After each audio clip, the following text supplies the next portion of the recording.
कक्षा शिक्षण की सबसे बड़ी चुनौती है कि किस प्रकार से बच्चों को अलग अलग तरीके के अनुभव देते हुए कक्षा में उनकी भागीदारी को सुनिश्चित किया जा सके। और जब हम गणित की कक्षाओं की बात करते हैं तो ये चुनौती अधिक महत्वपूर्ण और कठिन हो जाती है, क्योंकि सामान्यतः हमारी कक्षाओं में गणित शिक्षण अमूर्त संकेतों के माध्यम से किए जाने पर बच्चों के लिए अरुचिकर अर्थात नीरस लगने लगता है।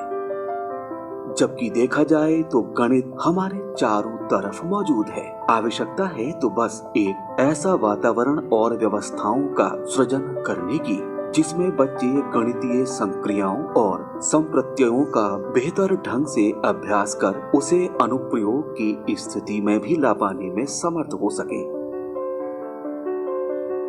गणित की कक्षाएं कुछ ऐसी होनी चाहिए जिससे बच्चे तर्क करके स्वयं ज्ञान का सृजन कर सकें।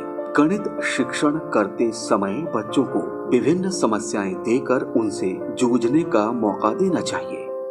इस क्रम में हमें उनसे शीघ्र उत्तर प्राप्त करने की हड़बड़ाहट नहीं होनी चाहिए।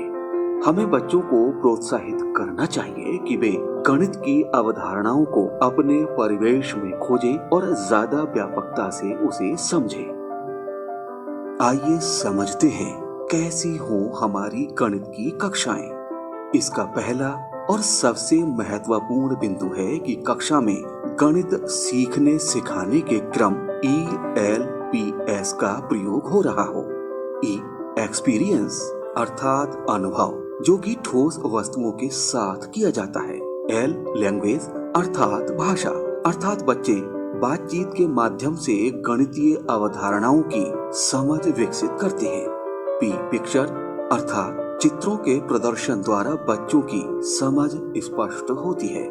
S सिंबल अर्थात प्रतीक या संकेत, यानी अंतिम चरण में बच्चे संकेतों का प्रयोग सीखते हैं। इसके बारे में अधिक विस्तार से जानने के लिए आप पूर्व में ELPS पर विकसित वीडियो को देखकर अपनी समझ को अधिक मजबूत और स्पष्ट बना सकते हैं। इसका दूसरा महत्वपूर्ण बिंदु है बच्चे छोटे बड़े समूह में कार्य कर रहे हों, अर्थात पूरी कक्षा सक्रिय हो।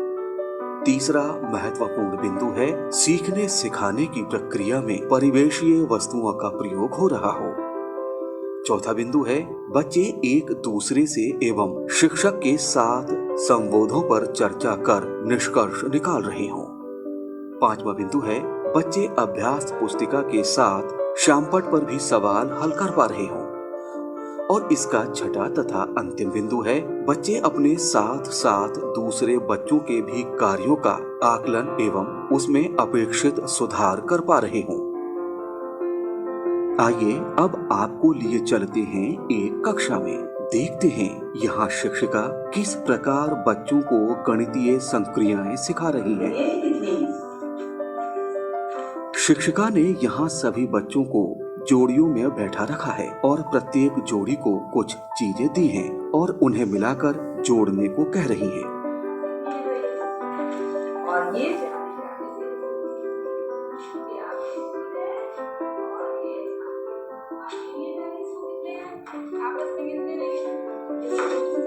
और ये है हमारे देश का झंडा। ये आपका हो गया और ये आपका, ठीक है। बच्चे आपस में बातचीत के माध्यम से समस्या का समाधान स्वयं खोज रहे हैं।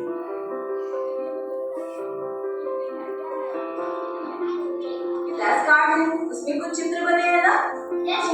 एक अपने साथी के साथ उस कार्ड को लेके यहाँ आइए। इस कार्ड में क्या बना है? बॉल। कितनी बॉल है? 1 2 3 4। और आपके कितनी बॉल बनी है बेटा? 1 2। अब इस 4 बॉल को अगर हमें अंकों में लिखना होगा तो कैसे लिखोगे आप? लिख के दिखाओ पूरी कक्षा को। 4। और अगर इनकी 2 बॉल कैसे लिखोगे? 2। अब अभी आपने देखा ना कि इसको एक साथ गिनिए, टोटल गिनिए एक साथ। 1 2 3 4 5 6। तो 4 और 2 मिलकर के क्या बन गए? 6। इसको क्या कहते हैं आपको पता है? जोड़ना। क्या कहते हैं? जोड़ना। और जोड़ने के लिए हम लोग एक प्रतीक चिन्ह इनका प्रयोग करते हैं। तो देखा आपने, इस छोटी सी गतिविधि से शिक्षिका ने पूरी कक्षा को सक्रिय रखते हुए बच्चों को आपस में चर्चा परिचर्चा करने का भी अवसर दिया और जोड़ी में कार्य करते हुए बच्चों ने अत्यंत उत्साह पूर्वक श्यामपट्ट पर आकर स्वयं प्रश्न बनाए और उन्हें हल किया।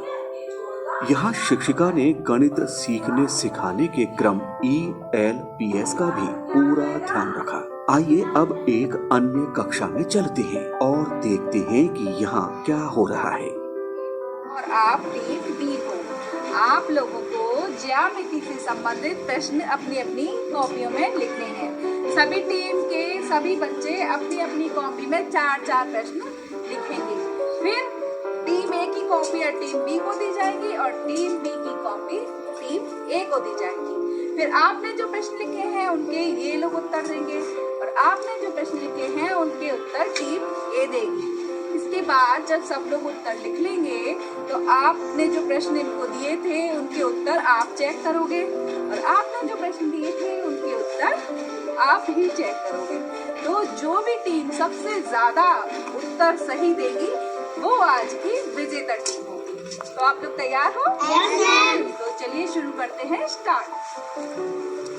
उत्तर लिख लिए अपने अपने? तो मैं सबकी कॉपियाँ वापस करती हूँ, आप लोग उत्तर चेक करेंगे। अब उन्होंने चेक कर लिए ना? तो इस टीम ने जो प्रश्न दिए थे तो उसके इन्होंने 15 प्रश्नों के आंसर सही दिए हैं और इस टीम ने जो प्रश्न दिए थे उसके इन्होंने 10 प्रश्नों के आंसर सही किए। आज कुछ बच्चों ने क्या प्रश्न दिए थे और उसके आंसर क्या दिए हैं, आप खड़े हो जाइए, बताइए। रोटी का आकार कैसा होता है? गोल होता है। कैरम का आकार कैसा है? चौकोर होता है। बॉल का आकार कैसा होता है? गोल होता है। Very good. तो ये 3 प्रश्न आपके इन्होंने सही लिखे हैं। अब आप बताइए। ब्लैक बोर्ड का आकार कैसा होता है? ब्लैक बोर्ड का आकार लंबा होता है। 2 गोलाकार वाली चीजों के नाम। यहाँ शिक्षिका ने कितनी आसानी से जानकारी और संचार के एक तरफा प्रवाह को खत्म करके विचारों के आदान प्रदान में बदल दिया है, वो भी खेल के माध्यम से। आइए देखते हैं कि इस कक्षा में शिक्षिका बच्चों को ICT के माध्यम से गणित से किस प्रकार परिचित करा रही है। उसको मैं तीलियों के द्वारा आपको समझाऊंगी। 15 में से 17 जोड़ रहे हैं, ये ऊपर 15 है तो 5 इकाई हो गई तो 5 केवल तीलियां हो गई। 1 दहाई हो गया तो दहाई का मतलब क्या होता है? 10 होता है, तो यहाँ दहाई की 10 तीलियां। इसी तरह 17 में 7 तीलियां ये और ये 1 दहाई की, तो हमने सब दहाई का बंडल। अब हम इकाई की संख्या को पहले जोड़ेंगे। ये देखिए 7 और 5 जोड़ा तो हमारा 5। विद्यालय में प्रार्थना की कतार में लगे बच्चों को गिनना हो या कक्ष में लगे खिड़की दरवाजों को स्केल से नापने का काम हो, इस तरह के न जाने कितने रोचक तरीके हैं जिनके प्रयोग से हम गणित शिक्षण को बच्चों के लिए खेल बना सकते हैं। साथ ही गणित कक्षा में नीरसता को कम करने के लिए गणित से संबंधित खेल सामग्रियां, सहायक पुस्तकें, पहेलियां आदि का भी प्रयोग में लाना प्रभावी रहेगा। ये तो सीखने सिखाने की परिस्थितियों और प्रक्रिया पर निर्भर करता है कि बच्चा गणित विषय में रुचि लेता है या डरने लगता है। तो क्यों ना हम बच्चों के लिए गणित सीखना एक सुखद अनुभव बना दें।